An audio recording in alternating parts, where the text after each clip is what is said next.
Manafort's involvement in Ukrainian government outreach to the campaign. With Gates's help, Manafort was involved in outreach from the Ukrainian embassy in the United States to the Trump campaign in September 2016.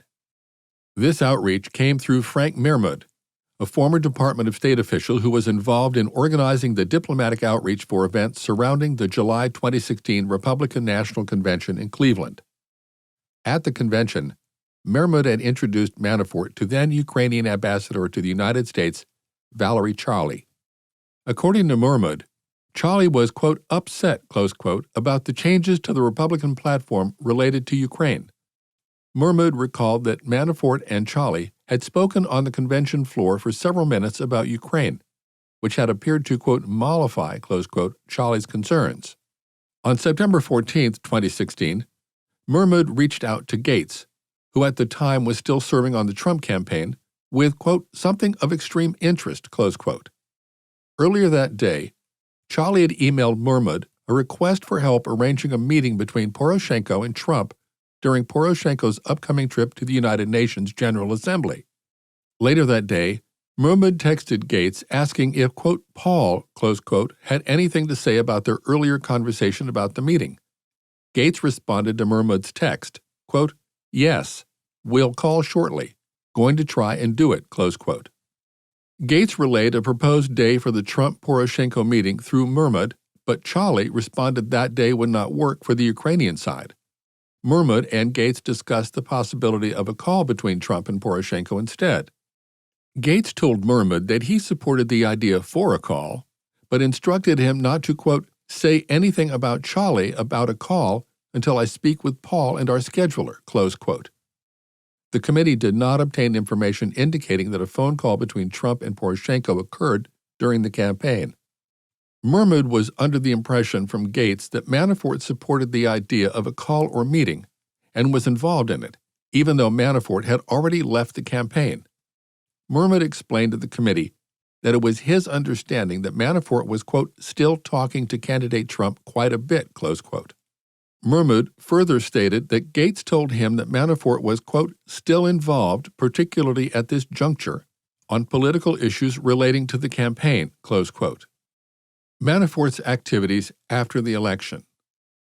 Many of Manafort's activities during the post-election period remain unknown to the committee, making a complete account of Manafort's conduct difficult to reliably determine.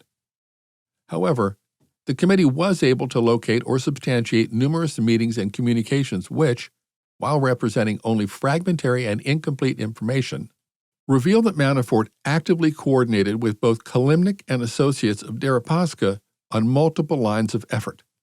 Some of these lines of effort continued themes first raised during his tenure on the Trump campaign. These included a plan to return Viktor Yanukovych to power in Ukraine and resolve the conflict in eastern Ukraine in a manner beneficial to Russia. They also included efforts to resolve the Pericles issue with Deripaska and return to a cooperative relationship, including on unspecified areas as the result of a discreet meeting in Spain in early 2017. Other lines of effort took shape only after Manafort left the campaign, including efforts involving Kalimnik, Deripaska, and others to counter the ongoing allegations against them in the press and allegations against Russian interference in the U.S. election more generally. Kalimnik seeks to leverage his relationship with Manafort.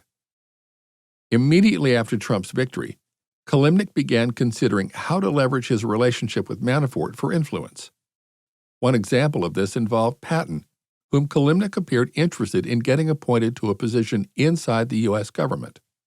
The day after the election, Kalimnik raised with Patton the idea of, quote, talking to Paul, close quote, in order to find a job for Patton in the incoming administration.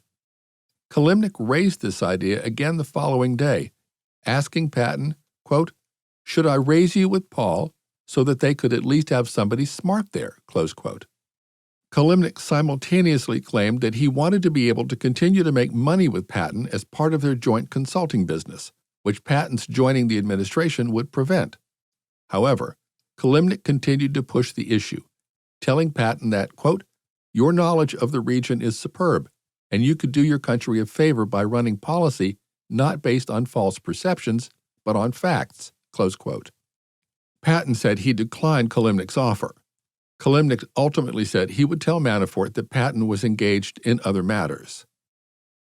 Kalimnik also displayed interest in using Manafort to exert influence on politics elsewhere. For instance, in December 2016, Kalimnik, who knew of Patton's continuing work on political issues in Iraq, sent Patton a request for information about Patton's, quote, Iraq solution, close quote, which Kalimnik thought might be useful to share with Manafort. Kalimnik explained to Patton that he was interested in using Manafort as a means to influence both the Trump administration and the Russian government to affect a certain political outcome. Patton agreed that, quote, PJM could be instrumental in a solution if he will push it actively, close quote.